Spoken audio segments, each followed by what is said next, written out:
say no choice. We say pro-choice. They say no choice. We say pro-choice. They say no choice. We say pro-choice.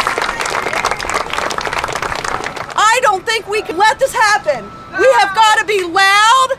We've got to be strong. Never give up. Never give up. You know the midterms matter. It's old-fashioned. We have to absolutely be furious and rage, and we have to vote. And we have to get other people to vote who are tired.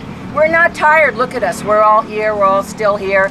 I did this in 1969, 1970, 1971. U.S. senators are bringing forward a national abortion ban. Our rights in Connecticut are not safe. Stay loud, stay mad. Woo! We need to get other people as active and as committed to this issue as we can. Y'all need to reach the communities. Y'all not outside. I just came downtown and I see this going on. Y'all not in the hill, y'all not in the ville, y'all not coming to our people and letting us know what's going on. So it's a disconnect. Say it into this. Nah, it's a disconnect. Y'all one population, we another population. There's no connection between us. I just happen to be downtown and I agree with this. That's why I'm protesting. But y'all need to come to the ville. Y'all need to come to the hill. Y'all need to come and reach out to us too, because us black women over there, we don't know what's going on. So y'all need to tell us what's going on. You feel me? So come on, come to our community. Come to us. We cool.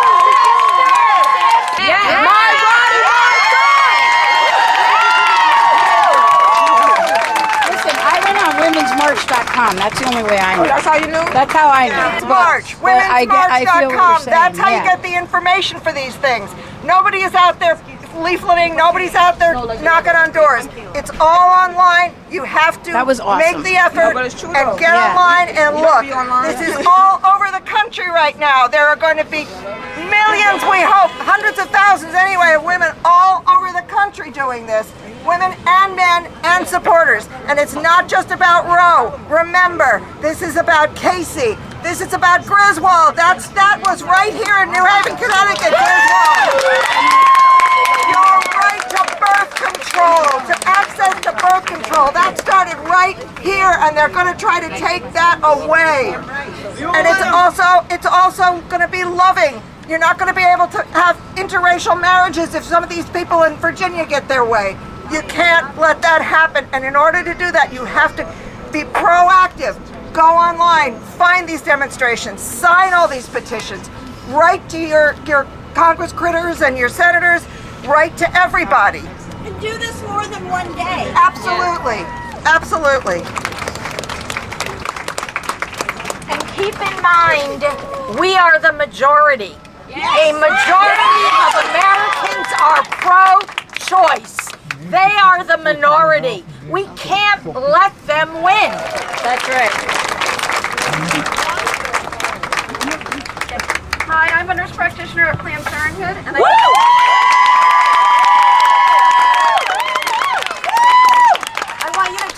I want you to know that we're doing everything we can to increase access. We've already seen patients from Texas. We're getting geared up to be able to accommodate more patients as needed and open up access in Connecticut for our patients here. We're doing all we can and really appreciate all the support from all of you today. When we want things to change, we got to be mad about it. When you want your children to do something in the house, you yell, they do it. You raise your voice, they do it. Women, we have one power, and that's united by our hearts. We made a choice to be mothers, but we also made a choice if it wasn't our right to be a mother at the time that was given to us. Let's talk about the elephant in the womb. Let's talk about the penis involved. Let's talk about the penis. I love my sons. I've given birth to 2 men. I love the men I've been with. However, the start of it is here. But let's thank all the penises here today. Absolutely. That's what I'm saying, man. It's about the accountability to the start. When did it start? It started with the push, fellas. It started with the push. You had an opportunity to pull, and you pushed. We're made to be the Sammy, and I'm a born-again Christian, and yell at me for what I'm saying. It is my choice to speak. It is my choice. Yes. That is what this is about. It's about our children, their children. I can't have children. I'm 52. This is not my fight, ladies.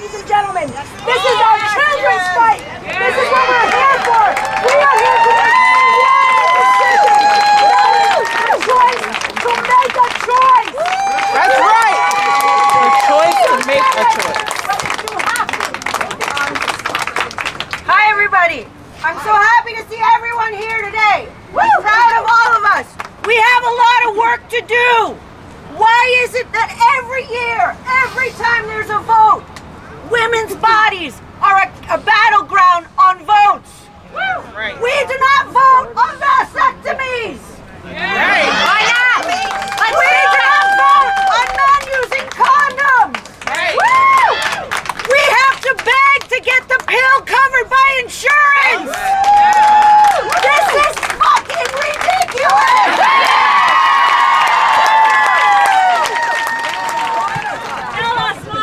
I'm here today and I'm 29 weeks pregnant today because I want to be pregnant.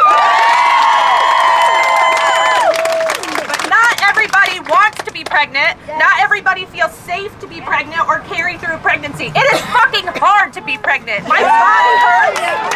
My mind is exhausted. My body hurts. And I have 2 kids and I'm still afraid of labor. So you have people out there who are 12, 13, fuck it, 30, who cares, that don't want to have a pregnancy or were raped or it's an unwanted pregnancy, and they have that choice. They should have that choice to end that pregnancy safely. Nobody should have to be pregnant. Hi, my name is Kamiana Shaw. I'm from Naugatuck. I'm 16 years old, and I just want to say that I'm so proud of every single one of you for coming and speaking up. I've been speaking up for years about racism, about Black Lives Matter, and now about abortion rights. Yeah. I just want to encourage you all to keep speaking up, whether it's in your daily lives or whether it's another protest. Keep speaking up, keep being you, and keep fighting for what's right. All right.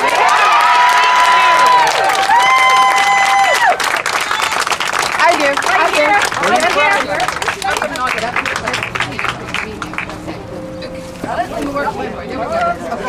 That wasn't easy because I'm old. Okay. I'm 70. And I am really getting tired of protesting this shit. But this has not changed. One of the first things I remember being involved in was the Equal Rights Amendment, which still has not been made law. And this is not ultimately about abortion. It's about women. It's about controlling women. It always has been. And don't get lost in that particular message. When people say this is just the beginning, they're right. This is just the beginning. I hope that we talk about generations and all of these things going forward. I'm so glad to see young people here. I wish there were more people here, but we need to vote. Democrats are awful at getting people out to vote. And the other side, if you will, that's pushing this, they're totally motivated. So that's going to be our real challenge, is getting people to vote. Good luck to everybody, and I will attempt to climb off the wall now and not break my 7-year-old body. Thank you.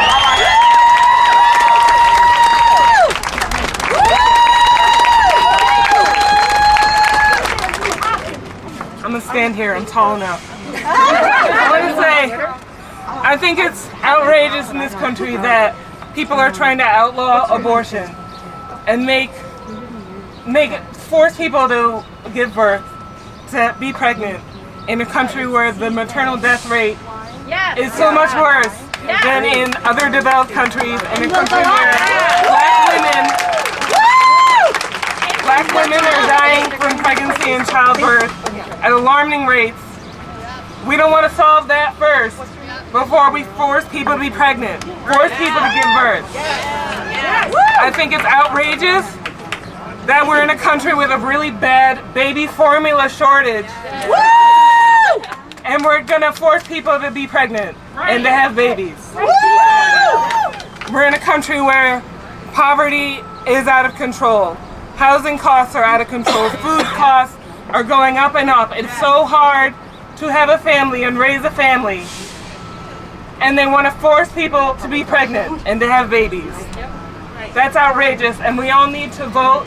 We all need to get our friends to vote. We all need to reach out to these red states and let people know that we're fighting. And let people know that they have to raise their voices. All right, how many of you are familiar with the story of the angel coming to Mary to announce the birth of a baby Jesus? And Mary says, "How can this be? I don't have a relationship with a man. I've not been with a man. And the angel explains how it might happen. And then the scripture says to us, Mary ponders these words and says, "Here I am, let it be done to me." Mary has to consent to this action.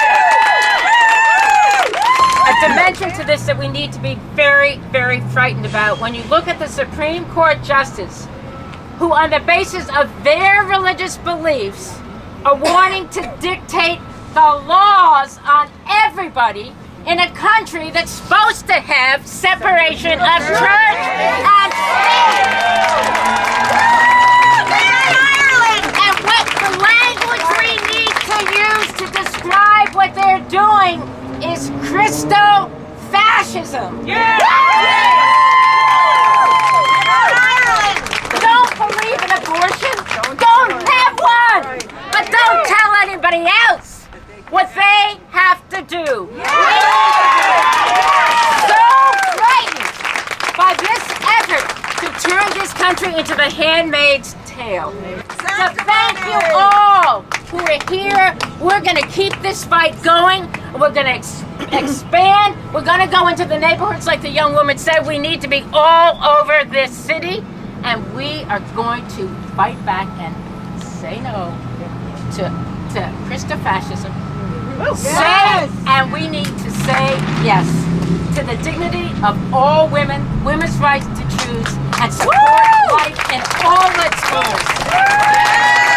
I wanted to say, just touch quick on the church thing. Somewhere over here is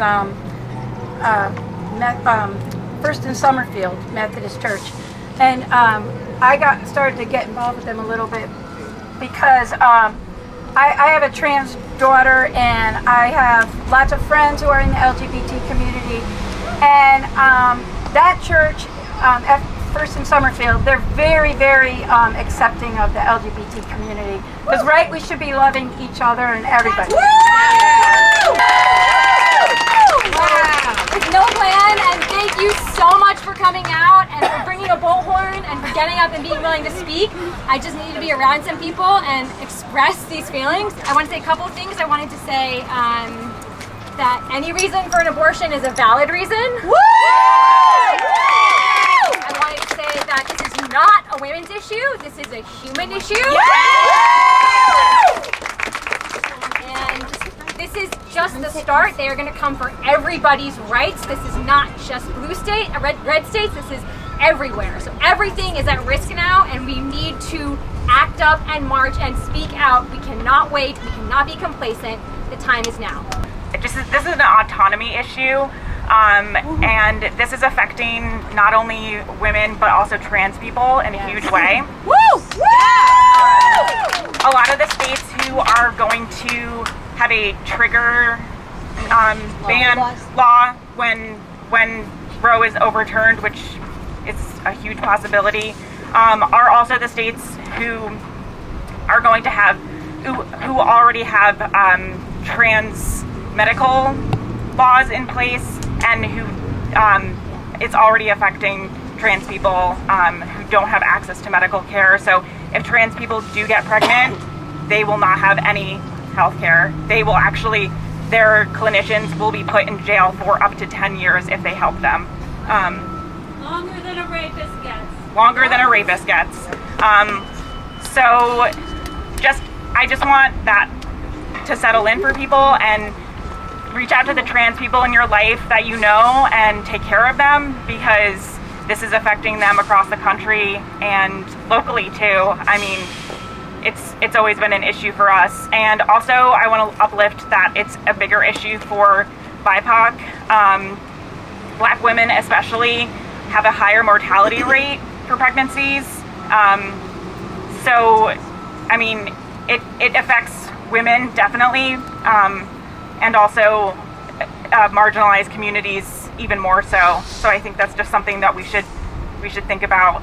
The group that has claimed for themselves the mantle of pro-life is pro-birth.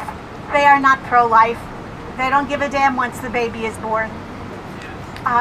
The women who have come for urgent abortion care are our sisters, our colleagues, fellow professionals, fellow students, fellow unemployed people, people of every socioeconomic situation. They are not other people. Maternal mortality describes women who die starting from the time they get pregnant. And in the United States, that's 3 times the rate of in any other developed nation. And when Roe is repealed, it will go way up. And we can't afford to lose all those women. There was an article in today's medical journal, The Lancet, that's published internationally and is peer-reviewed, which said, when Roe is overturned, women will die, and their blood will be on the hands of Alito and all his supporters. Yep. Woo! It's true. Hi everyone, my name is Shayla. I'm 17. Woo! Yeah, Shayla! I like to thank all the men that came out today supporting us. This is a human rights issue. Everybody should be supporting all the women out there. Educate your husbands, educate your sons, educate your brothers. We need more men out here, more men supporting. And I brought a sign today. It says, "Where is separation of church and state?" The government wants to talk about the Declaration, the Constitution. But then when I say, where's separation of church and state, what do they have to say? Nothing! If you believe life begins at conception, I don't care. You can believe what you want to believe, but don't tell me I can't get an abortion if I want an abortion. And then they want to tell LGBTQ parents that they can't adopt. How are you going to tell me I'm an LGBTQ I'm in the community? How are you going to discriminate against me after forcing these women to have these children? Thank you.